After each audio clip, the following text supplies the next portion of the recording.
Welcome back to another tutorial. This week we are covering PS1 Emulation. Wait a minute. I feel like we've done that before. Oh right, we have. 9 months ago. And honestly, a lot has changed in 9 months, so we are going to take a revisit into PS1 Emulation through Retroarch and go over some more common troubleshooting tips that were left out of the previous guide that you've all asked me about in the comments. So hopefully this will be a more comprehensive, user-friendly experience for everyone involved. Let's dig in.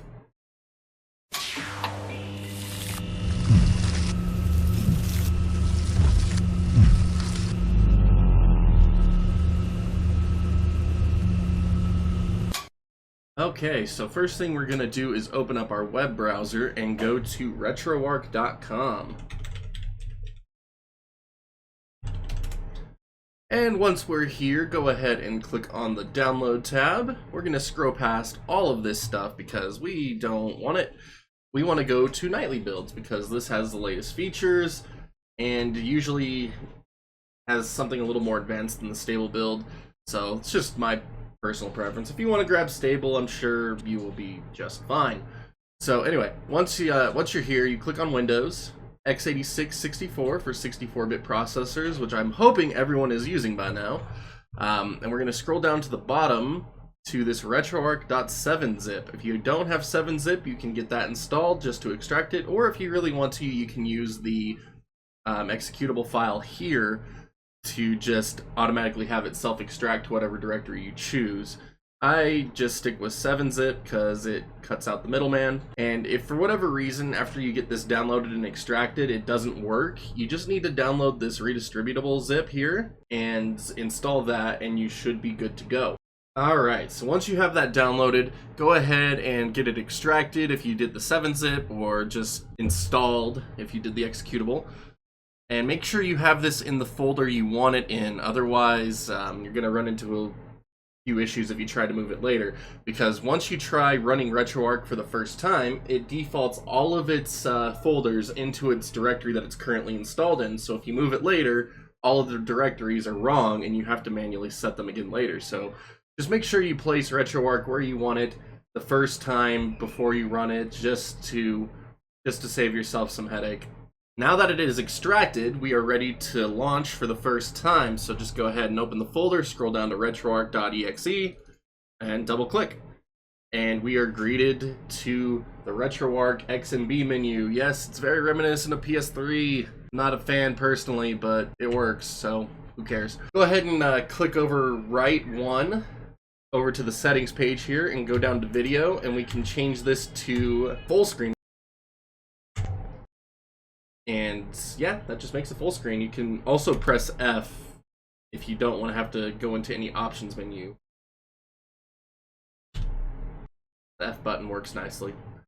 But anyway, if you have any controllers, Xbox 360, PS3, PS4, you can just plug those in and they should be detected right away automatically by Retroarch, which is really nice. So you can just navigate everything with a controller or your keyboard, it doesn't matter, whatever your preference. But let's go ahead and get our PS1 core downloaded. So go ahead and go back to your main menu here, scroll down to Online Updater, Core Updater, and then press up to go to the bottom of the list since Sony stuff is on the bottom.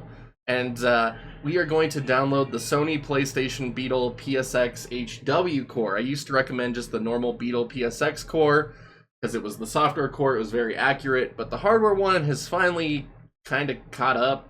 It has the software core inside of it as well, so it's just as accurate, but you also get all the added bonuses of the hardware mode now, so it's definitely the way to go this time around compared to my previous tutorial. So now that we've got that downloaded, just go ahead and exit out of Retroarch because we have a little bit of setup we need to do.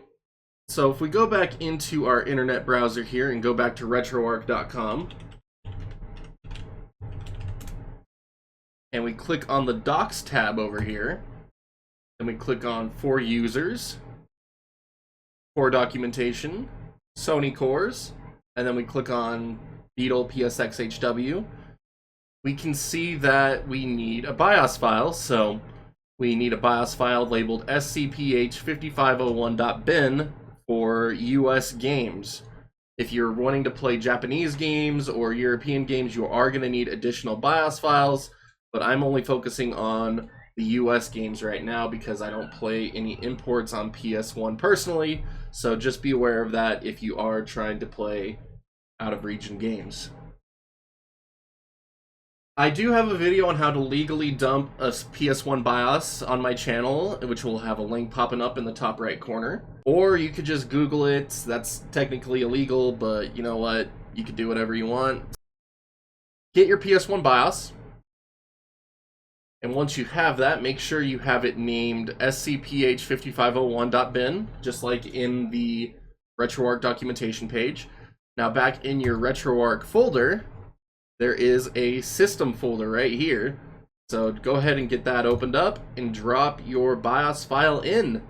So scph5501.bin in the system folder of Retroarch. Ta-da! And now that you have that, you're obviously going to need some PS1 games. So I have a folder of games that I'm going to use for this tutorial right here. If you need to know how to dump your games, I do have a tutorial for that as well on my channel. It'll be popping up here in the top right again. So once you have those, you are ready to begin playing games, honestly. So go down to Retroarch, double click on it. Go to load content and browse over to the directory you have your PS1 games stored in. They can be in any folder you want, so just go ahead and place them wherever you like. It doesn't really matter. I have mine on my desktop, so in a PS1 folder. I have my PS1 games in .pbp format. This is a PSP format that Sony introduced when they started releasing PS1 classics. It compresses the games, and it also makes it really easy to use multi-disc games like Metal Gear Solid. Otherwise, most PSP games come in .bin/.q files. They have 2 files per disc, and you choose the Q file to run them. But .pbp is a lot more efficient and my preferred method, and I will show you how to go ahead and convert to that. But first, let's make sure the emulator is running.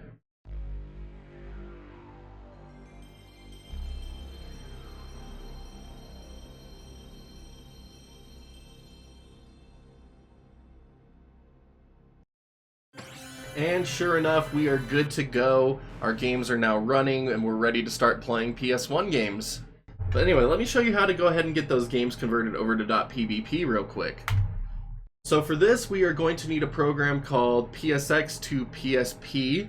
I'll put a link to this in the description below. And once you have this downloaded, you're going to need a second file called base.pbp. You can dump this using a PSP or just Google it again. So once you have this base.pbp file, it needs to go inside the files folder of PSX to PSP, so go ahead and just drag that on in. So now we're going to open up PSX to PSP. Go ahead and click on theme mode, because sometimes these other modes can introduce, sometimes just open up the regular folder can introduce some unwanted issues, so just go ahead and open up theme mode, open up convert menu, and go ahead and select the game you wish to convert. If it's a multi-disc game like Metal Gear Solid, we're going to select ISO PBB file number 2, and we're going to select disk 2. There you go. Both discs are selected, ready to convert. So make sure you set your output folder for where the converted game is going to be placed so you can find it easier. So I have mine going to the desktop once again. And then just go ahead and hit convert. And it will take a little bit of time depending on the size of your game. If you're doing a 5-disc multi-disc game, it'll take forever. But again, this does compress the games to be smaller than their original format, which is really nice if you have a big PS1 game library, because it will save you a significant chunk of hard drive space. Once it's finished converting, go ahead and hit OK and close out of PSX to PSP. And you can see that it's left us a nice folder on our desktop called Metal Gear Solid Disc 1 of 2. And inside of that is an eboot that will now launch Metal Gear Solid. So go ahead and rename this anything you want, depending on how you like to label your games.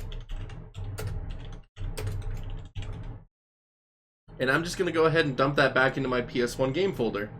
So opening this folder, you can see that this new Metal Gear Solid.pbp is almost the same size as just one of these single discs, just a little bit bigger. compared to both discs combined. It's really nice. Again, it saves you a ton of hard drive space. We don't need those anymore now that we got the PvP. But let's go ahead and open back up into Retroarch, and I'm going to show you how to swap discs in multi-disc games. So for this, I'm going to use Command and Conquer because it's a very easy one to show you how to swap discs, because both discs do different things. So let's see here, desktop, PS1 games, and Command and Conquer. GDI disk detected. To play the Brotherhood of Nod missions, please insert the Nod disk. So for Command and Conquer, Disc 1 is the GDI campaign and Disc 2 is the Brotherhood of Nod campaign. Once you have the game loaded and you want to swap discs between the two discs, you can press F1 on your keyboard, or if you'd like, you can go back to your settings menu over here and go over to settings, go down to input, and you can select a controller toggle combo. I like to use L3 and R3, makes things nice and simple. That way you don't need a keyboard at all, you can do everything right from your controller. Once you have that set, go back into this quick menu and scroll down to the near bottom here and you'll see disk control. So go ahead and open that and you'll see that it says disk index of 1. You can't do anything with this just yet because you need to cycle the PlayStation's disk tray. So go ahead and press AX depending what type of controller you're using. It'll open up the PlayStation's virtual disk tray. Now you can swap the disk and you can close the tray again. And for Command & Conquer's case, we then need to restart the game so that way it detects that we are now playing Disc 2. Brotherhood of Nod disk detected. To play the GDI missions, please insert the GDI disk. And there is Disc 2 ready to go. If you're playing a game like Final Fantasy where you don't need to reset the emulator between disc swaps, you don't have to worry about doing that reset command. You just need to cycle the disc tray, swap discs, and then close the disc tray and go back into the emulator, and it'll automatically swap over to your new disc. And there you have it. That is basically all you need to get PlayStation 1 games up and running. We are going to cover a lot more topics in this video though, so if you're interested in learning more about some of the features that this emulator has or some of the shader options, stick around. If you were just interested in getting games up and running, well, you're pretty much done. Congrats. Thanks for watching. But let's go ahead and dig into some more of the advanced features that Retroarch has to offer. To show you the emulator features, we are going to be using Tony Hawk's Pro Skater 2 again, just because I love this game. But let's go ahead and load into our emulator options here. Now we're going to go ahead and scroll down to options. This shows us all of our core options for any emulator inside of Retroarch. So here we see all of our wonderful choices that we get to play around with. So first up we have the renderer. This is where you can choose between hardware or software. So hardware has come quite a long way and will be fine for practically everyone to use. It allows you to do higher upscaling, a lot more visual effects than you could typically do in software mode, because software mode will start to lag once you start going into the higher resolutions. So I typically tend to use software mode because it is still more accurate, and accuracy is my thing, and I don't really play at high resolutions on PS1 games anyway. I kind of like their original look. I'm a sucker for nostalgia in that way. For this tutorial, we're going to stick in hardware mode. Just know that I personally use software. Next up, we have the software frame buffer. You're going to want to leave that turned on. That's for an accuracy thing. If you turn it off, you're going to be met with some issues, so just go ahead and leave that on. Adaptive smoothing. This is a Vulkan only option. It tries to smooth out text elements, so if you're using the Vulkan backend, let me just show you how to do that real quick. So if you go back to the main menu of Retroarch and go down to go over to settings and drivers, you can see you can choose between your video drivers. PS1 can use the OpenGL or Vulkan backend. Vulkan will typically be faster. I think OpenGL is slightly more accurate though, so I tend to stick with OpenGL. Going back over to our quick menu here. This option again is for Vulkan only, and it smooths out 2D text elements, HUD elements, so it can be pretty nice if you're just looking to get the prettiest picture possible.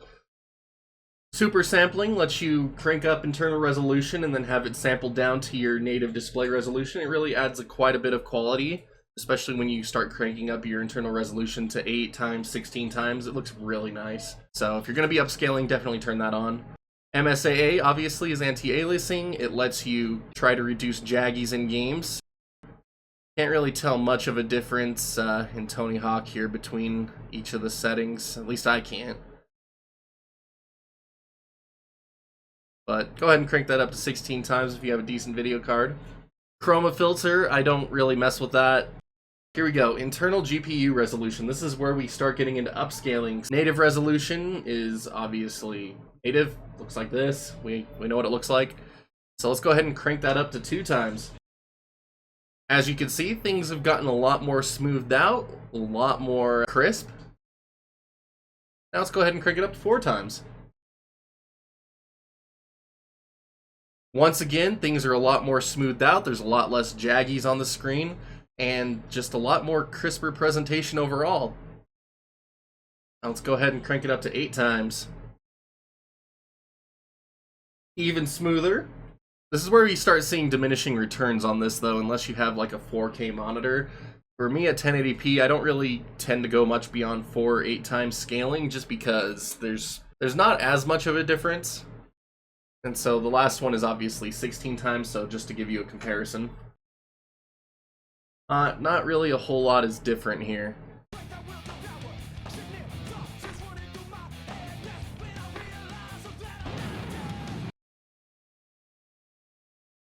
So internal color depth, this one's actually pretty cool. It can remove the dithering effects on the color palette. So for games like Ace Combat 2, this is really cool to see. You can bump it up to 32 bits instead of 16-bit dithered, and you can see a lot cleaner display and a lot cleaner colors. Tony Hawk 2, there's not the biggest difference. You can still see a bit of the difference if you look at the shadowing here. This is why I keep going back to the shadows, is you can see the shadows are quite dithered, and now they're not. So this is really cool. So on the Vulkan backend, you're automatically defaulted to the 32-bit color depth, so just be aware of that. If you're looking for authenticity, you do want to have the dithered look. You will need to use OpenGL. Wireframe mode, this one's pretty self-explanatory. It makes everything in wireframe. Yay, look at that. Next up is display full VRAM, and this one's a trip. So this is a debugging thing that shows everything that is being rendered to the GPU. And it just looks cool. Watch this. Trippy. So, yeah, this is cool. Like I said, this is just for debugging purposes. It's showing like all the textures and everything over there on the right that the game uses in different areas. They're messed up in color, but still pretty cool. So next up we have texture filtering. I like to use nearest texture filtering just for authenticity. But let me go ahead and cycle through these so you can see the difference.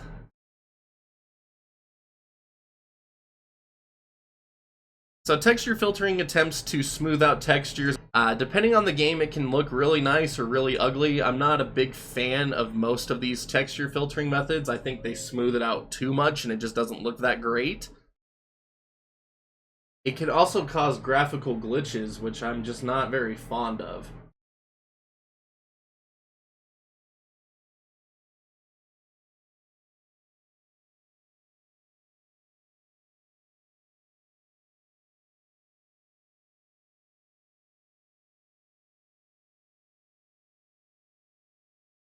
So for me personally, I usually keep it on nearest, bilinear, or 3-point. Those are the ones that usually look the nicest in the biggest number of games. But I mean, try them out for yourself, see what you like. It's all personal preference, of course. But for me, I just like my PS1 games to kind of look like PS1 games, so I just typically leave it on nearest. Next up, we have our perspective correct texturing. So go ahead and turn this on. We need to turn on the operation mode. So you have CPU power, we're going to want to turn it on memory plus CPU. This is what gives us the best effect on this. Memory still helps out, but not as much as memory plus CPU. So if you have a decent computer, go ahead and turn this on. As you can see, it lines things up a lot nicer. The wall is still a little funky, but for the most part, it just really aligns textures up the way they're supposed to always look, and it just looks a lot cleaner. There are still issues, but For the most part, it just looks a lot nicer than without it. So that's one of the cool hacks that hardware mode has introduced. Next up is the line to quad hack. So this one won't be necessary to use in most cases. This helps fix some rendering issues introduced by upscaling in games like Dark Forces, Duke Nukem. So you play those games and you want to upscale, you're going to want to turn these on. Otherwise, just leave it off because it can cause graphical glitches in other games. So for the most part, if you're not playing those games or you're not upscaling, just leave it off. Widescreen mode hack. This one's pretty self-explanatory. It renders the game in widescreen. So these games weren't always meant to be displayed in widescreen. Some of them don't have issues with this hack. Others, like Tony Hawk, will show that there is a lot of object culling and pop-in going on the edge of the screen. So just be aware of that. You can mess around with it. It doesn't work in 2D games or games with pre-rendered backgrounds very well. So games like Resident Evil aren't really gonna see a whole lot of benefit from this hack.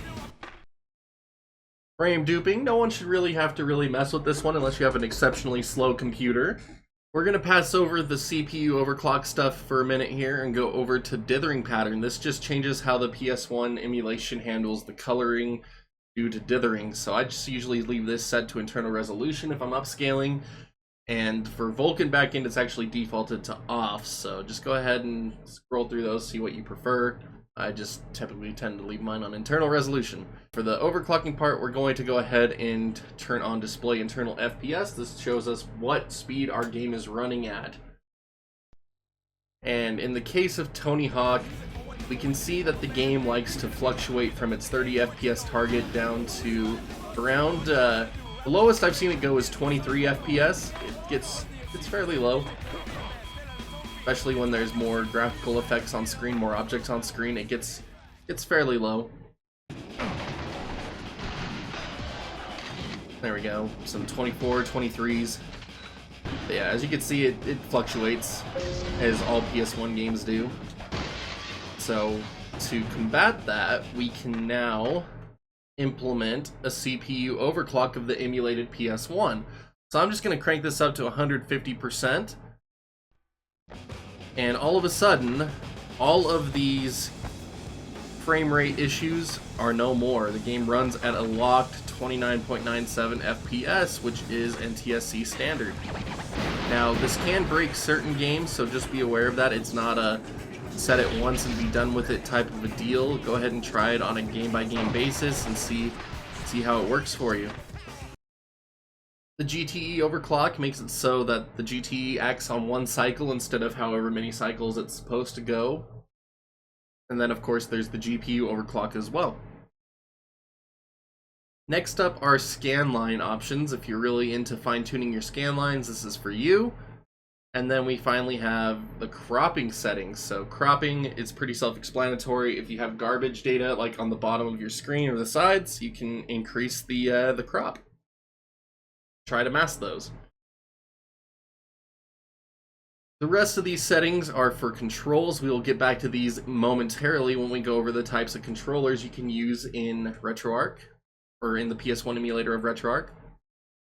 But let's go ahead and go down to CD access methods. So by default, you're on sync, which should work for pretty much everyone. There are the rare instances where it doesn't work.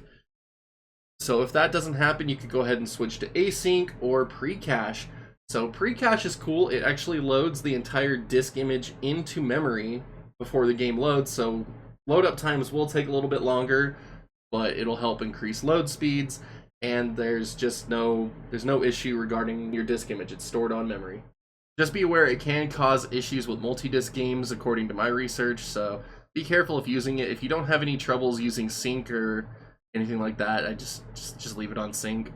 Next up we have memory cards. So I just leave my memory card 0 method on libretro, and we're of course going to want to have memory card 1 enabled. If you don't have that enabled, you can't save your games. So next up is shared memory cards. This is actually pretty good if you want to play Metal Gear Solid and have all those cool memory card related Easter eggs from Psycho Mantis. Spoiler alert. But you can go ahead and share your memory card. Just be aware that you can run out of space on the emulated memory card in this case, rather than every game creating its own memory card. So I typically just leave that off. But if you want to have those experiences with Metal Gear Solid 1, you're gonna want to share the memory card. Last up is increased CD loading speed, and it's pretty self-explanatory. It increases the drive speed of the emulated PS1 from its 2x speed native all the way up to 14 times. Do note that this will increase loading times significantly, but it will also break certain games. Just use it accordingly. If you have a game that encounters an issue, drop it back down to native. Otherwise, you can crank it up, reduce load times. Next up, we're going to go over the types of controllers that you can emulate on Retroarch in the PS1 hardware core. So, first up, everything is defaulted to the standard digital-only PS1 controller, as you can see on the screen here. I'm using Ace Combat 2 to demonstrate this because it has a render of all the controllers for the most part. It's really cool. By going into our quick menu, we can scroll down to controls, and we can change the type of controller we're using. So we can switch it up to a DualShock, and that gives us our thumbsticks. Or you can switch it up to analog controller, which is basically the same thing as a DualShock minus the rumble. And for games like Ace Combat 2, if you happen to have a USB to PS1 adapter, you can even plug in the PS1 flight stick, which is pretty cool. Otherwise, you'll just emulate it to the thumbsticks on your controller. But this thing is a cool controller. Then, of course, you have your light guns. I don't have any games to demonstrate this on right now, unfortunately. And then, of course, you can use the PlayStation mouse using just your normal computer mouse. I'm going to demo this in just 1 second. But last one we're going to look at is the Neg-Con. This is a very interesting controller that Namco made for the PS1. It's weird. It's a weird controller, but it is usable inside of Retroarch.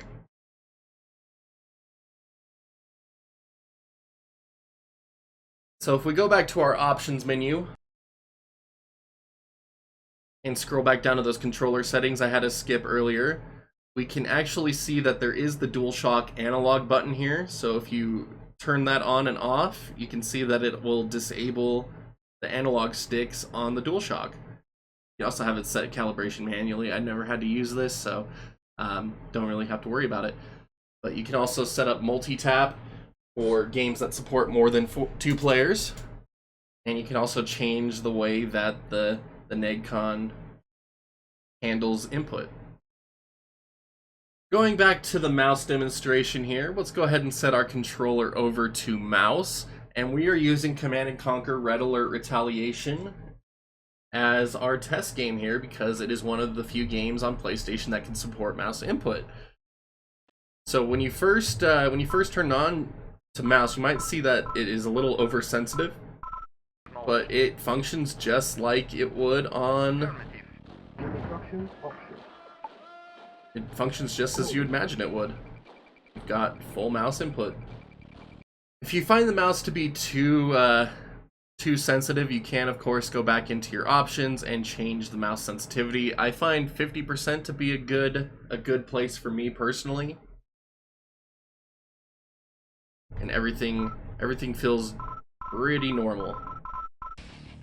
And as you can see, you can now play PC RTSs like Command & Conquer Red Alert with a mouse on a PlayStation. So not sure why you would, but it's still pretty cool.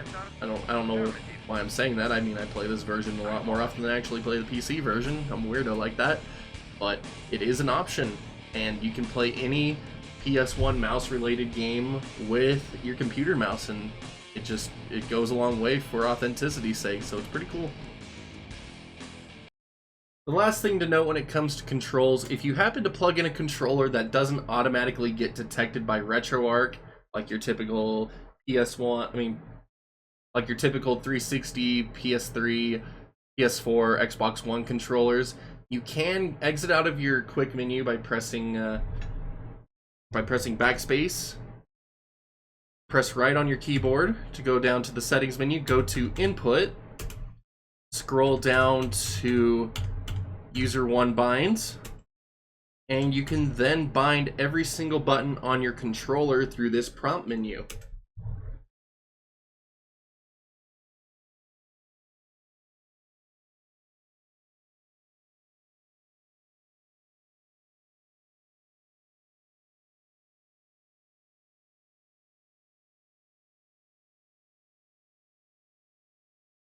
and then you should be able to use your controller after that point. As long as your controller can be detected in Windows, you can usually use it in Retroarch. The last thing we're going to cover in today's tutorial as far as setup is concerned is, of course, shaders, because everybody loves shaders.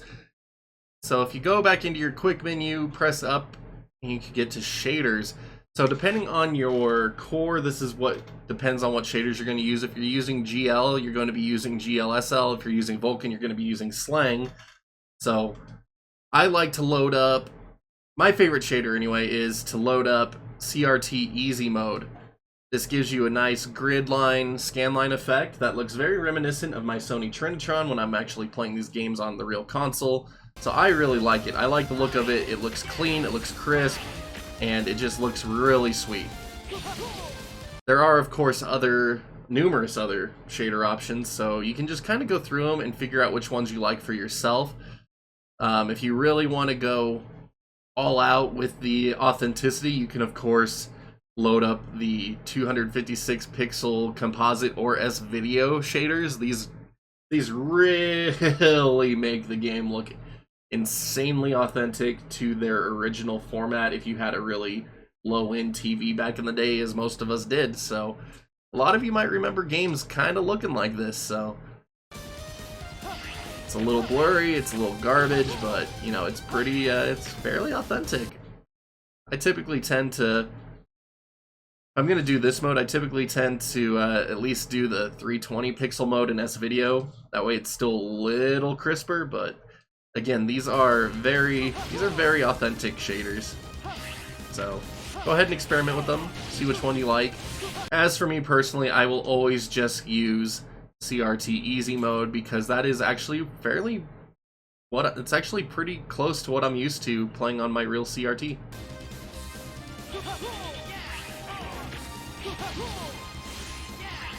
So now that we've gone over every setting and how to get controls set up, shaders set up, go ahead and figure out how you like your stuff to look the best. So as for me, I like to use software mode. I don't need any of this stuff. I leave AA. I keep everything native because I just really like the way PS1 games look in their original presentation. I don't really need them to look any better. So I typically go for everything being original. I will sometimes turn the overclock on depending on the game, but for the most part, I'm just a fan of classic PlayStation, so I just leave everything as it should be. So figure out what you like, and once you have it figured out, go ahead and go to overrides and save core overrides. This way, whenever you load up a PS1 game, this is what it will always look like. Same thing for shaders. Go ahead and save your preferred shader as your save core preset, so that way every time you load a PS1 game, this is what you're looking at. Everything is going to be how you set it up now. There will be no differences. You don't have to configure everything per game, but anytime you load up games between, say, PS1 or PSP, you can have different settings. So now whenever you load up the PS1 game, this is exactly what you're going to get. Now let's talk about what happens when things don't work out quite the way you expect them to. So you get everything set up, you put your BIOS file in, you try to load a game, and nothing happens.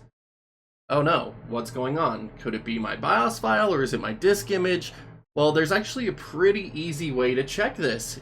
So if you've been following this tutorial exactly as I've been presenting it, you haven't messed with the desktop menu yet.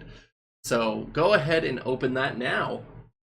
And you will be greeted with the Retroarch desktop menu, which is very, very helpful for debugging purposes in terms of just getting your core set up properly. Because if you tried to load a game, it's going to appear in your history immediately. And depending on if you're loading up PS1 games, Game Boy games, doesn't matter, it's going to show you what files are needed on the right-hand side to get those games running, as well as supported file formats.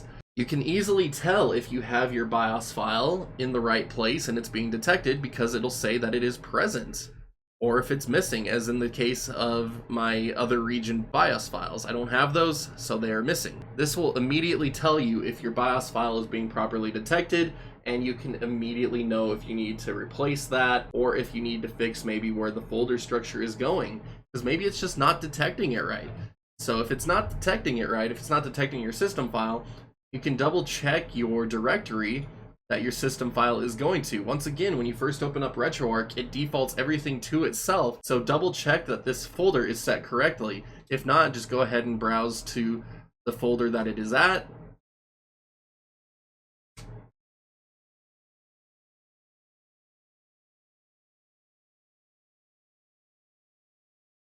And then hit use this directory, and that should fix it. If it's still having issues, that means your BIOS file is not right and you will need to get another one. Now, if your BIOS file is correct and you're still having issues loading a game, it comes down to your disk image. It might just be bad. So go ahead and refer to the tutorial I linked earlier, and you can redump your game, maybe convert it back over to PvP. Check it if it works in QBin format first before changing it to PvP maybe, and just see what happens. Now, in my last tutorial, a lot of you commented on the fact that there was instances of times where you got no videos. So on the main menu of Retroarch, just go ahead and go over to settings, drivers, and make sure that your video is set to GL or Vulkan, because those are the ones that this course specifically supports. Others have reported that audio hasn't worked, so just change it to a different audio driver, because maybe your sound card doesn't support X audio or D sound or whatever you might have it set to at the time. By default, it's set to X audio, so if that doesn't work, just try changing it to D sound, OpenAL, whatever. Just try mixing it up, see what happens. Now, if for whatever reason you try all of these things and none of it happens to fix what is going on with your instance of Retroarch, there is a very easy fix, but it does require you to start the whole process over again from scratch. You can go into your Retroarch folder and you can delete the core options config file or the Retroarch config file. If you're having some serious issues that you didn't have before you changed a setting, and even changing it back for whatever reason didn't fix it, just delete both of these files and you will be greeted with a completely clean Retroarch. So you will need to set up all your core options, all of your emulator options all over again. So just be aware of that, but it is a way to fix any issue that you might be having. The last thing I want to show you with today's tutorial is how to set up a Retroarch playlist. So there is a way to just scan a directory to get all of your games from that directory. This only works if your games are in bin queue format, unfortunately. So I'm just going to show you what happens if I try to do it with PvP files here. I'll tell it to scan my PS1 directory.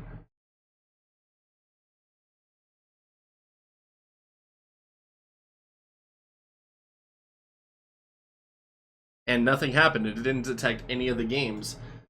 So if you use bin queue format, you'll actually have a new menu item pop up on the right that looks like a PlayStation controller, and it should be listing your games. So if you're in PvP format like I am, that doesn't work. So we're going to go ahead and scroll back on over to our main menu and go show desktop menu. Once this is opened, we are going to right click over here and hit new playlist. And we're going to type in Sony with a capital S, space, dash, space, PlayStation. Make sure that you have a capital P and a capital S in PlayStation. And then we're going to click OK, and we see that there is now a little PlayStation over here. Means we named it right, so yay. Otherwise, you're just going to end up with a generic playlist, and it doesn't look as pretty. So now we just need to add our games, so we are going to go ahead and click Add Folder. Scroll to the folder that your games are in. And we're going to set our core to Beetle PSX hardware, as well as the database being Sony PlayStation. And that should add all of our PS1 games that are inside that folder, regardless of file format. And now you can even double click on one of them just to make sure that the playlist is working right.